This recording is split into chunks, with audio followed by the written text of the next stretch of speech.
Alright, so we're back and we're looking at some of the guitars that I don't really like that much from the past 10 years. Be sure to check out last week's video where I go over my favorite guitars that I've worked on in the past 10 years. Now, when I say worked on, I've picked that word very much on purpose because it's not about guitars that I've made fully, but guitars that I've worked on. So I might have done just finishing or just custom something or put inlays or whatever it might be. And yeah, I know I'm gonna be missing quite a lot. I know I missed a lot with last week's video, but yeah, I'm gonna try and catch as many of these as I can. So let's jump on into it. The idea and the concept of this guitar was fun. The execution was a little eh. So basically, I took the now learned Hendrix looking Strat and I turned it into this. You can see how bad the clear coat is on the fretboard. It's not smooth on the body. It's horrible as well. But basically, I hand chip carved this scenery of this place in Finland, Lapinjärvi, which has a civil service camp, which I went to. And just to brief you, civil service is something that you can do instead of going to the army in Finland. And yeah, and the crest for Lapinjärvi as well. Now, I did that with chip carving. I used coffee and green tea for stain. Then I hand painted this sort of like wood type texture onto the pick guard. On the back it has a Finnish flag, which I don't know why I thought that was a good idea to do. Black binding, once again, paint. And it is currently, or I took it to, the Guitar Museum in Lapinjärvi. And that's where it resides for now. Not the greatest work, but a good story. Then there was this old acoustic from my ex's sister, and she wanted something different on it. So I redid the paint job, and yeah, well, I kind of got it matte black and then painted this sort of Celtic thing with angel wings. And then don't let me get started on how bad this looks, or the binding, or that. It's not great. But I did fix, the headstock had snapped, so I did fix that, and that worked out very well. But everything else about this is just, yeah, everything in the beginning was kind of bad. After I finished high school, I started working at my old school, and the guitars over there were really busted up, so I wanted to kind of do them up a little bit.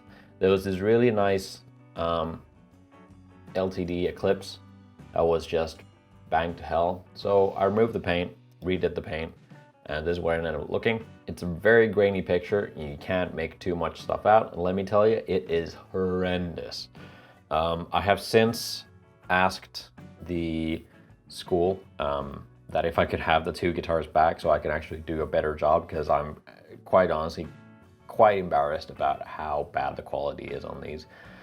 Granted, they got new paint jobs, but for instance with this Eclipse, after I sanded it down and painted it, I added lacquer, but I didn't know how to do that. So I added brush on lacquer with a brush, and basically a very, very thick layer, and it has the brush strokes in it. The binding I painted by hand using acrylic paints, and masking tape was a thing that I learned halfway through the process, so it's not exactly clean. But the Strat that they had, now this Fender Strat looks really cool. It has like what I learned to be veneer flame on the top and the back. Well, I did away with that. I sanded it away because I thought it was the paint job. And this is what I did.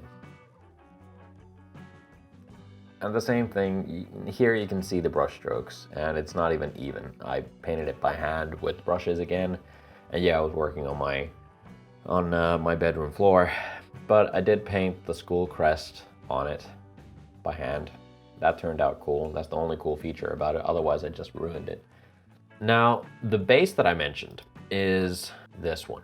Now, if you go on Instagram, you'll see a highlight of base fix-up, and that base is currently looking like this. So, yeah. The amount of issues that this has are thousandfold. I put LEDs in the fretboard, but I didn't wire them correctly, so they short-circuited a lot, and eventually it ended up with, well, a base body that was sanded badly. The neck got glued in with lacquer. The little sun thing that I inlaid out of veneer was just badly done because I didn't know what I was doing. Same goes for the aluminum kind of crescent moon thing that I cut out. Wasn't cut properly. I didn't know what I was doing. Glued it in place with wood glue. The hardware got painted by that blacksmith friend, but a really thick coat, so they barely work. One of the knobs is held together with wood putty, and fretwork was horrible. It was covered in a really thick layer of something, and yeah, it's just bad. But I'm in the process of working on it and making it actually work properly.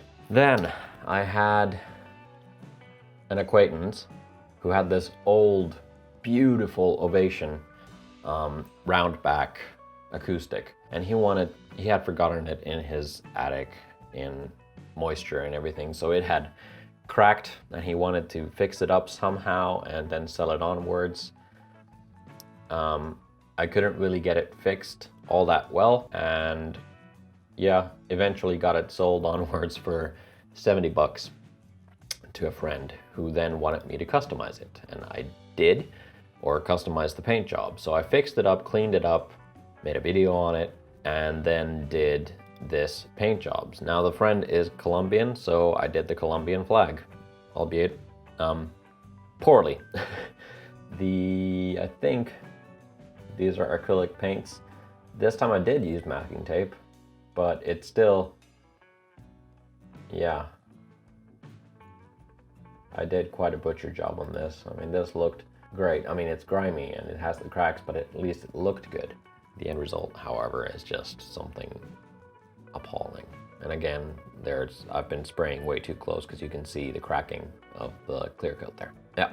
So from there, I started doing carpentry in school, and that led to an idea between myself and Jay where we would buy old guitars that nobody was using because they were damaged or just neglected, and buy them for cheap and then customize them to make them something that we could then sell onwards for a little bit more. Now, the first one of those was this LTD H50, which is covered in stickers. It was missing knobs. It wasn't in great condition. So yeah, grimy.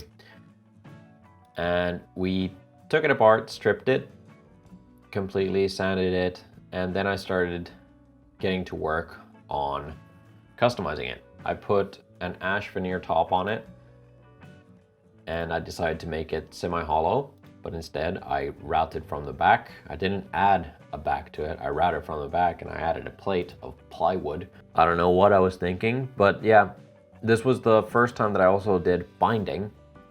So I put walnut binding, which actually turned out pretty nice.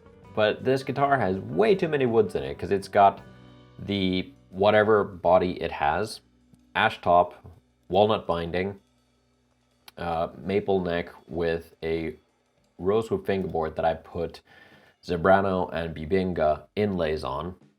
Badly, I might add. These are just... I'll still say that I'm still in school at this point, so yeah, a lot to learn, for sure. The headstock, as you can see, it is amazingly done. Yeah, but the whole point with this was that once I got it finished up, I mean, The finish itself was pretty good. Oh yeah, Zebrano knobs that I also made.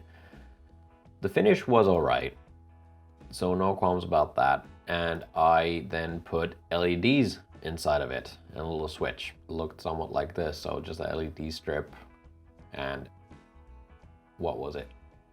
8 batteries. So 8 AA batteries, which is overkill, but it works. Then the infamous Celeste that I actually posted on Instagram about. I put it on stories. This was the first customer order guitar. He provided an old Yamaha neck. We bought a new ebony fretboard for it, using the same burl veneer that you saw on the Wrath there. Ash binding, ash body, semi-hollow, horrendous piece of garbage.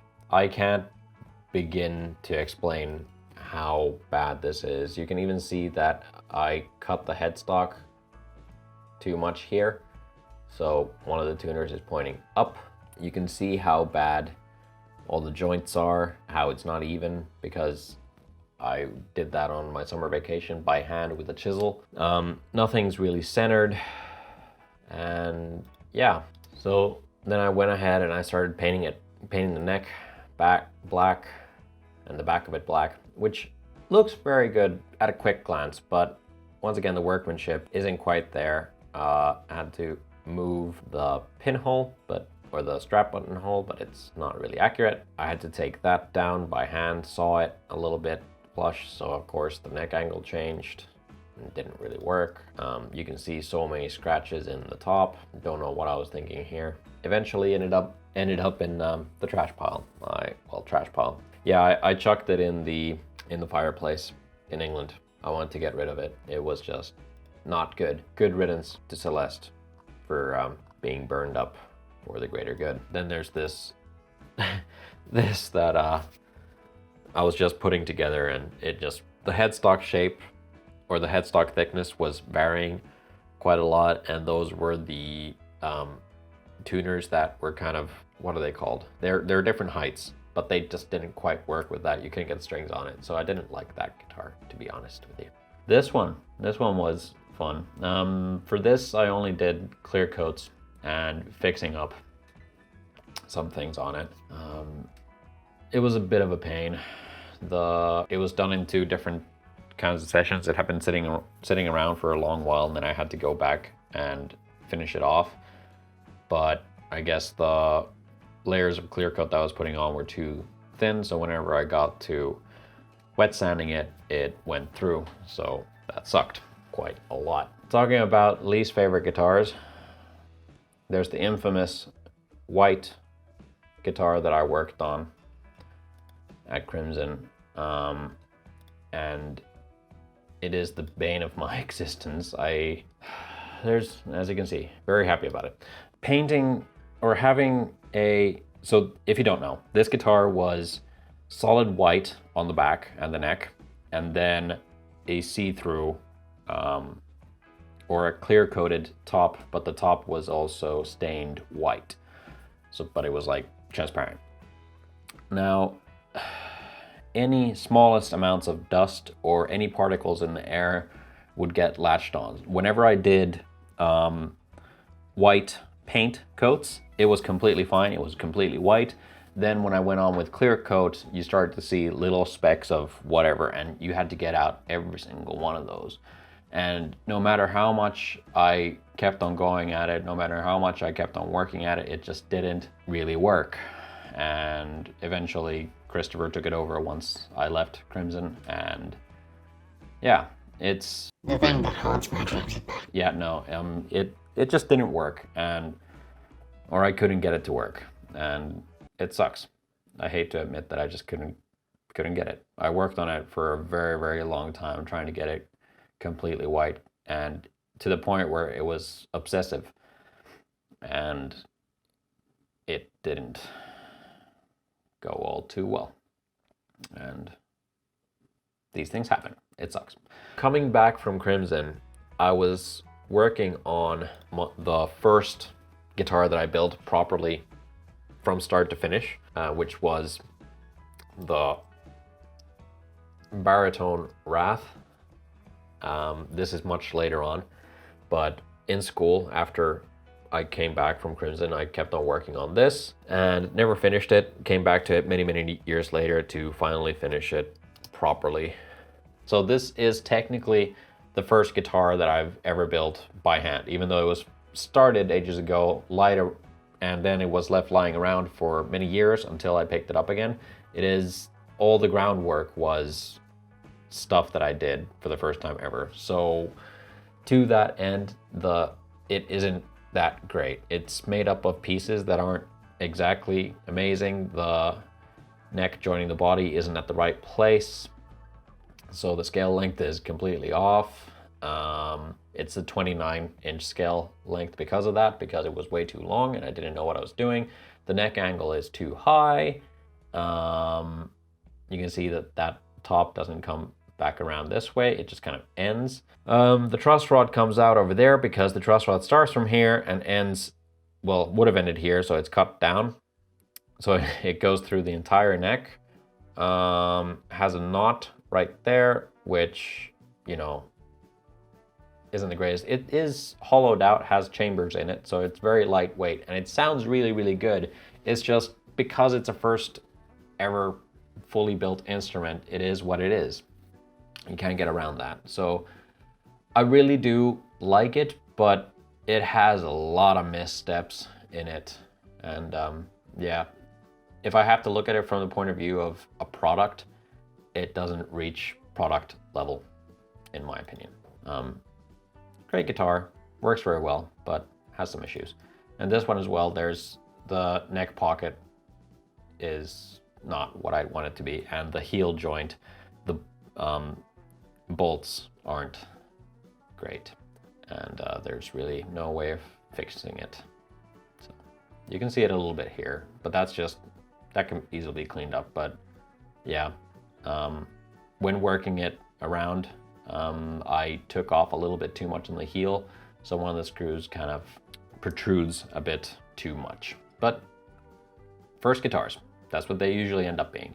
I refinished my Harley Benton 8-string, which ended up having a MDF top on it and an MDF back on it. So I got rid of those. So I cut the back off and it revealed some very nasty wood. Added binding, stained it again, and yeah, remade truss rod cover, filled up holes with resin because it had a lot of those types of holes. New block inlays, and here it is. I don't really use it too much. I still want to do something. I think the nut is not that great, so I'm gonna redo that. Put new pickups in it, definitely. And yeah, but that was a fun guitar. There's a couple of things in this that I don't like. The inlays could have been better. They were quite a hassle, as you can see from here. They didn't work the way I wanted them to work. The stain, though, it is pretty good. It's got some scratches that I never managed to get out. Don't know what they came from. But yeah, I don't really know how to rank this. I think this goes into the learning pile of fun guitars that I worked on. Possibly not my favorite, but fun. It also has a resin backplate that I haven't finished yet.